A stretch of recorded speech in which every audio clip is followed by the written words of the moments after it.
What's up, guys? So at Frontline Fathers, my goal is to help dads that feel like they are in the thick of it and don't know which way to turn.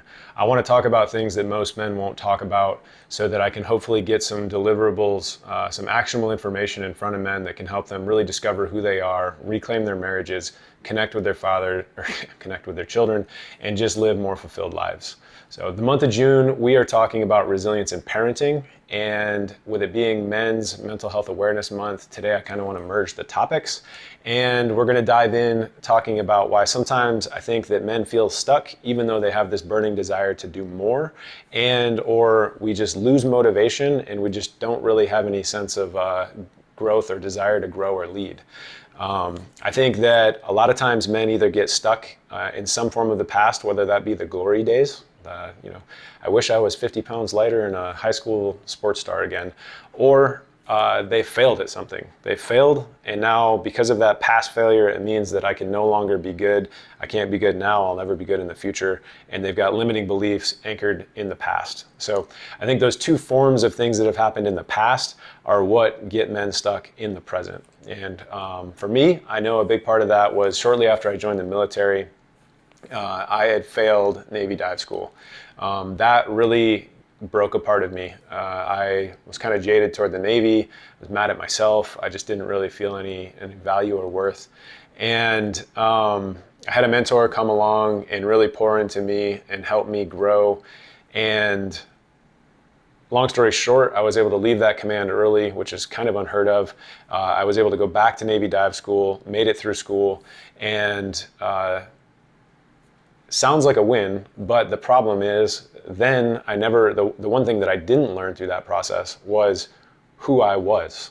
I was just doing the next right thing, and then I tied my entire identity up in being a Navy diver. Fast forward another decade, and I was medically retired. My career was ended sooner than I planned on or desired it to be, and so as that was taken away from me, I spiraled into a depression. I still didn't know who I was. And so the first part of the story was I'd failed dive school, and then I couldn't get into a rhythm of the current time period because I was a failure. That thing in the past had blocked me from succeeding in my current period until I had a mentor pour into me. But then I was just reacting to the environment, somebody else that was spoon feeding me and walking me along. I never took the time to really discover who I was, so I had no sense of identity myself. So today I really want to try and make the case that resilient parenting is more about reclaiming your own identity than it is about anything that really has to do with your kids. So the three core ideas are, we've already kind of touched on getting stuck in the past, so men having a tendency to get stuck in the past. The root of the problem being identity confusion. And the last thing I want to talk about is the basically the generational impact. The impact that your identity confusion and being stuck in the past has on, the impact it has on your kids for generations to come. So jumping right in, like I said, most men that get stuck in the past, they either have a longing for a better season that they can't return to, or they feel trapped by some sort of shame that they can't move on from. The second one was more my case, right? I'd failed Navy dive school, and that failure is what I wore. That was who I was. That was the banner, in my head at least. Most people wouldn't have looked at me and just been like, oh, you're a loser. But in my head, that's all I thought. There's a lot that I can kind of tie into that back to my kind of youth and teenage years as well, but I'll just stick with that story for now. So either way, whether you're longing for the glory years or you've had some sort of failure, that creates a powerless present. If you're stuck in the past, you have no power in the present. So, like I said, I contend that this is a big part of this is identity confusion. So we have a tendency to live by default roles or scripts, especially as men. There's no real process for how do you get initiated into manhood? What is the process? What is the graduation ceremony? How do you know when you're a man? I've yet to find somebody that can answer that question. Is it 18 or 21, the first beer, the first time you have sex? What is it that makes you a man? Joining the military, shooting a gun, getting a degree. Nobody can really answer what makes you a man. And so we have no defined roles. And so we just do what we think we should do, or we do what our dads did, or we do the opposite of what our dads did because we don't like our dads. So we find ourselves bouncing along. And that was kind of the story with my case. I had no idea. I joined the military to run away from home, basically. I wanted to get out of my small town.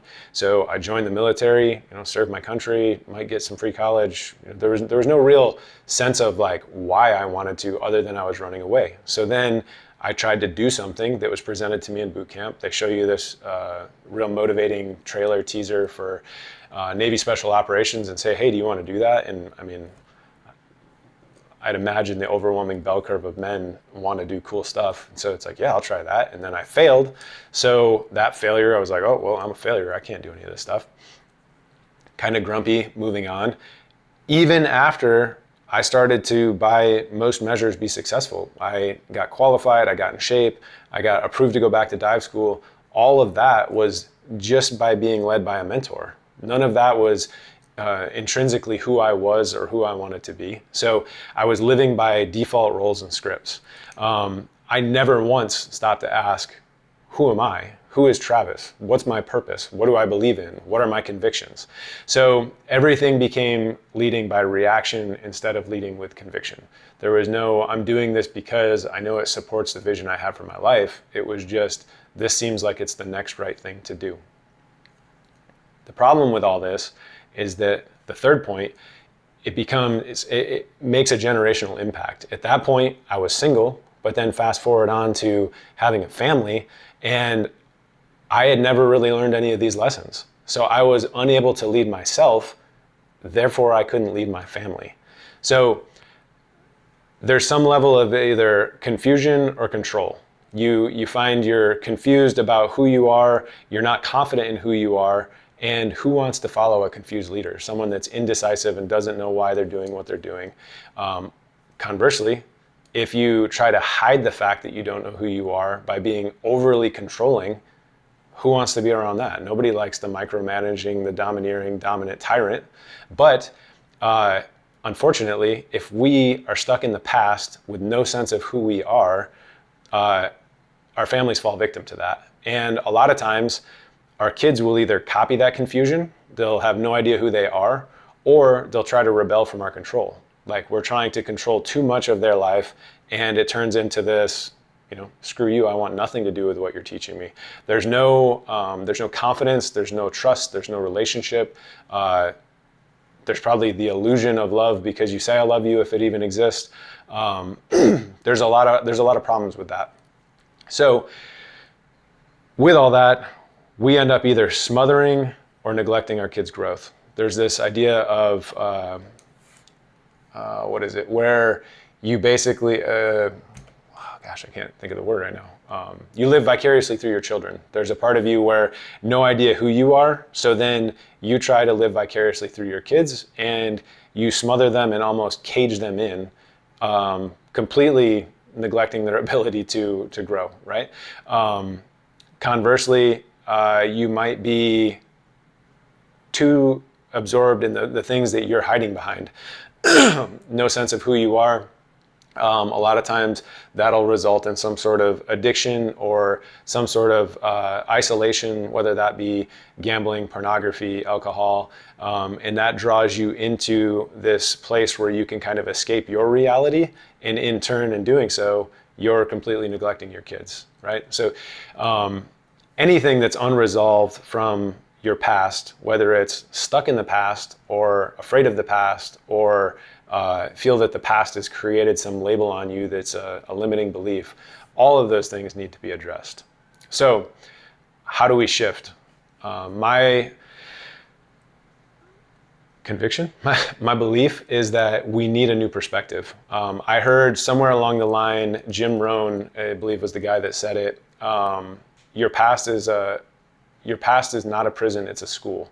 And something when I heard that the first time really shifted for me, where a lot of my early years, everything was predicated on what I thought or who I thought I was, my past, my family, everything from genetics to failure, everything that had happened, I was stuck there. I let that be a prison instead of learning from it. So I never broke that chain, and I was dragging it around. I couldn't get anywhere. I couldn't make any forward progress. I couldn't make any movement or build any sort of momentum. So how do we kind of break that chain? How do we learn from our past instead of viewing it as a prison? So for me, I think the answer started to arise when I started to ask better questions. So you kind of take some time, sit down, really reflect. What can I learn from my past? What can it teach you? What do you really love or hate about it? If you're anything like me, the first time I heard these things, I was like, oh yeah, cool, I'll do that, and I'll just think about it. And the fact of the matter is, if you're listening to this right now and you're thinking about it, you're probably listening to this while you're doing something else.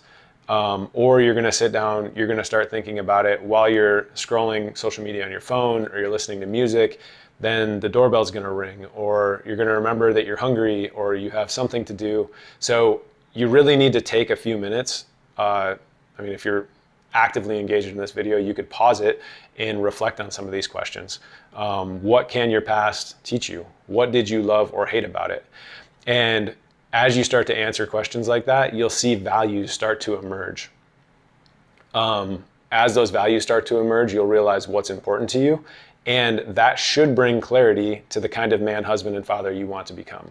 So it may be something that you love about your past that you want to kind of grow into, or it could be something you hate about your past that you want to distance yourself from. But as you start to kind of reflect on all your emotions, the good, the bad, the ugly, some might make you angry, some might make you sad, some might make you happy. But until you really dive into your past, you're not going to know what you truly value. So, moving forward, how do we take action on this? As you start to dive into your past and you start to realize there may be parts of your past that you're trying to relive or erase. My opinion is that you need to release it, and it might sound silly if you've never heard this before, but you need to mourn that it's gone. Like when you release a part of your past, it's almost like experiencing a death. So if you're not able to actually acknowledge that that part of your past is over and try to start building the present moment, this current stage of your life, I personally don't think you can fully move on unless you mourn it just like a death. There may be a part of you that needs to realize that you wish you could erase all of your past. You're like, I hate everything about my childhood. I hate everything about my teenage years, whatever. If you erased all the negative parts of your past, you wouldn't exist. You can't just go through and erase parts of your history and expect to still stand. If you think of it like a totem pole, like an Indian totem pole, where the different sections are lined up. If you go back and just knock out the pieces that you don't like, the whole pole obviously falls. So you can't erase parts of your past either. You just need to find a way to either understand that those negative parts are what built you into the person, the man that you are today, or find a way to release those. And when you release them, it doesn't mean they disappear. And accepting the parts you don't like doesn't mean they disappear. It's just releasing that emotional tie to it that's keeping you stuck from being able to move forward in your current present. So any limiting beliefs, that's another one we've kind of already touched on, but I failed Navy dive school, so I thought I was a failure. So how did I start to prove that false to myself? I had a mentor that started to help me set goals, started to progress forward, and over time, I started to believe, okay, well, I can do this. I legitimately thought I don't know if I said it earlier in the video, but the reason that I failed Navy dive school was I couldn't do 6 pull-ups. I had a mental block in my head that I could not do 6 pull-ups. It took me forever to be able to do 6 pull-ups. Now, anytime I exercise, like unless I'm doing a pyramid or something very specific, I will not do less than 6 pull-ups.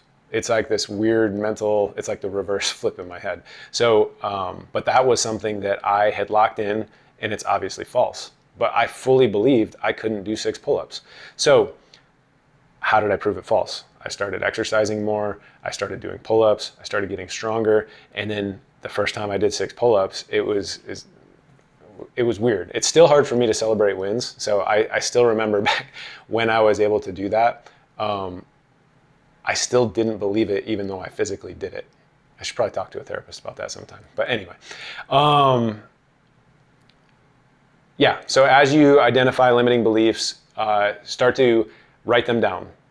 What are the things that you believe about your past that need to be written down? As you write it down, you can start to tackle it. What do you actually want to model for your kids? You know, it doesn't matter if you believe it's possible. It doesn't matter if you believe that that's who you are or who you can even be. Suspend all reality. What do you actually want to model? When you think of what the perfect dad is, what are the traits of that man? Write them down. What kind of man do you want them to see? Them being your kids and your wife. Honestly, you in the mirror too. What do you want to see when you look in the mirror?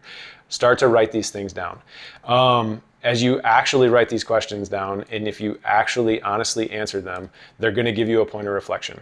This is that point where you can take what you've written down and then assess where you are now, and then look at where you want to be, and that gap is where you start to set your goals. So, like I already said, you're going to start to disprove all the limiting beliefs you have around these things by setting goals and working toward them. But you can't get to that point if you don't start to answer the questions. So take some time, go back, answer the questions. If you've done that, if you've already done it, and you're starting to set goals, one blaringly obvious thing that I want to point out is that you are going to fail. You're going to have doubt creeping in, and you're going to start to think that you suck, this will never work, this isn't for me. But you have to realize that is the same thought process that got you to where you're even watching this video in the first place. It's time to just cut that crap out and realize that you have something you're working toward. And it's not going to be just A to Z, A to B, whatever. It's not going to be a straight line. It's going to be all over the place. I don't know if you've ever seen, there's like that little thing that says, you know, success goes from a straight line from here to here. And then it's like, that's not what success is. And then it says success is here, and then there's a squiggly line that goes all over the place to the next point.